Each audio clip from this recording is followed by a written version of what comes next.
So if you've got your hope fixed on getting a PlayStation 5 or an Xbox Series X or S somewhere this year or beginning next year, you need to adjust your hopes. But before we get into this, I want to say a huge thank you to everybody who subbed this week. It's a privilege to have you guys on the channel. If you're new here, help the channel out, press that like, subscribe button, put on the notifications, and you will not miss a thing. Now, the next generation, well, it's not actually the next gen. I'm still talking about the next generation of consoles. It's not. It's the current generation of consoles, PlayStation 5 and Xbox Series X and S.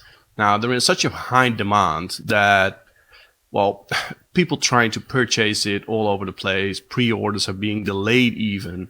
And in the Netherlands, there are even web shops that are putting the message out that for every 10 to even 15,000 interested people in a new console, they only have one available for those 10 to 15,000.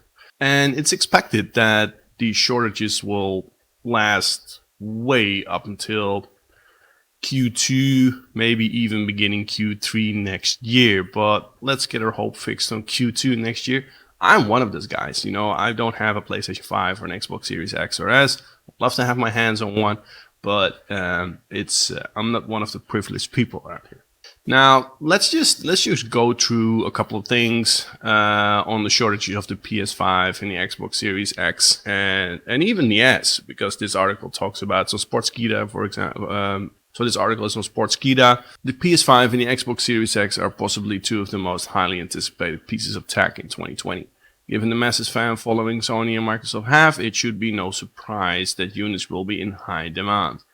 Sony got off to a rocky start to the PS5 launch cycle as retailers jumped the gun and made the pre-orders available ahead of the scheduled date and time. I think this is a weird sentence because pre-orders are by default available ahead of scheduled date and time. But okay, this saw fans scurrying in a mad dash to several online retailer websites in hopes of placing an order on the PlayStation 5. In the Netherlands, it was a bit different. You could sign up that you're interested, and until the moment they were allowed to sell them, you could get an email with a link to the buying environment.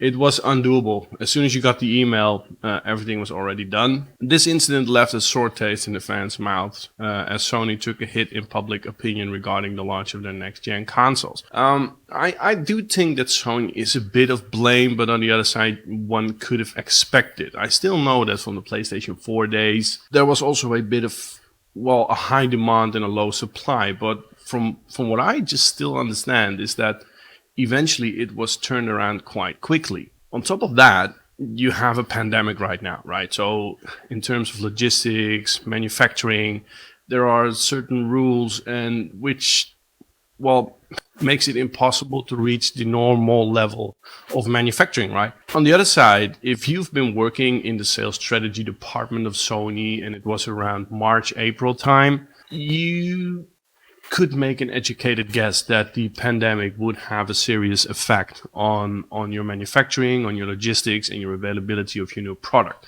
So there is some form of blame here for Sony. However, experts now suggest that due to the high demand for these consoles, buyers can expect a shortage up until the end of March 2021.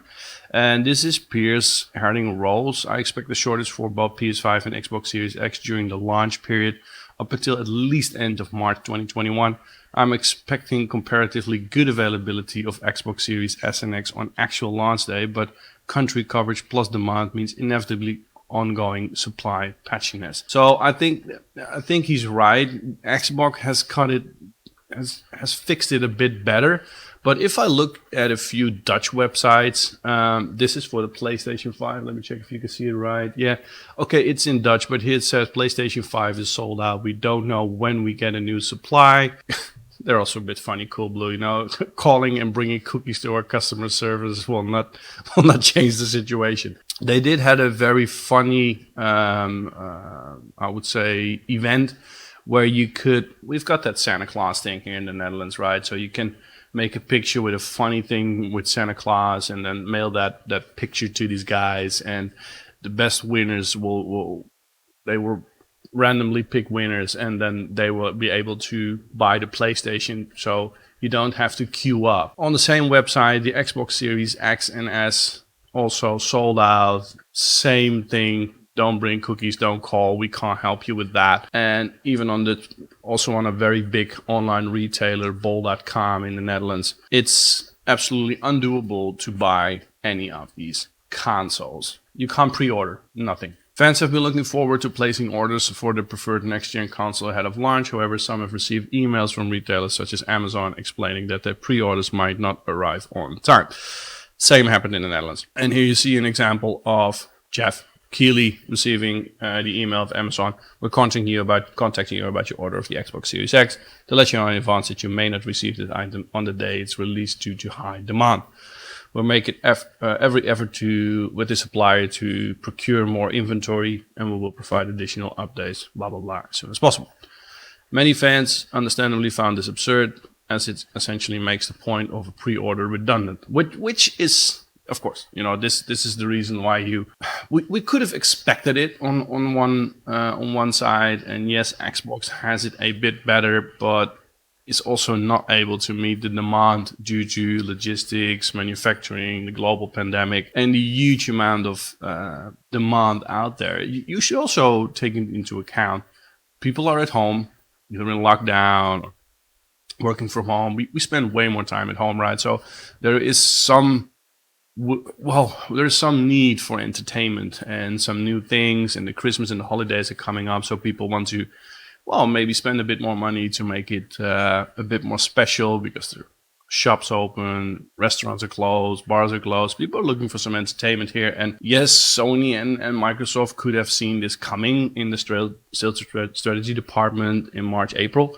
But on the other side, the demand is so high, and these companies have big issues right now with the global pandemic going on. Moreover, prospective PS5 and Xbox Series X and S buyers looking to buy these consoles post-launch would have expected shortages to subside by then. But recent reports suggest that these shortages are expected until the end of March 2021, which, if true, is worrying.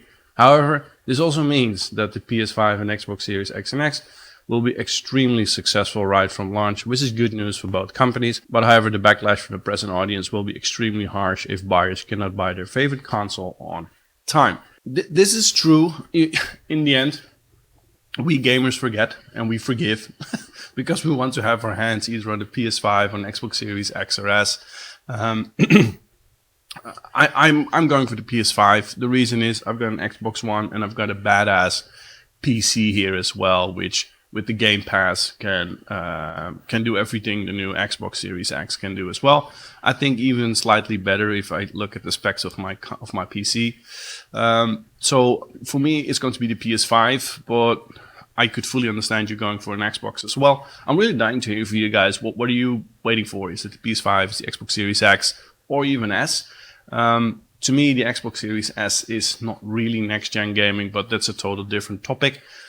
I'm really looking forward to what you guys are up for and what you're waiting for to be able to buy. But please understand, you will be one of those lucky few that can wait to mid next year to buy the new console. I will be back with you very shortly with a new set with techno and tech house and some deep house, a crossover there.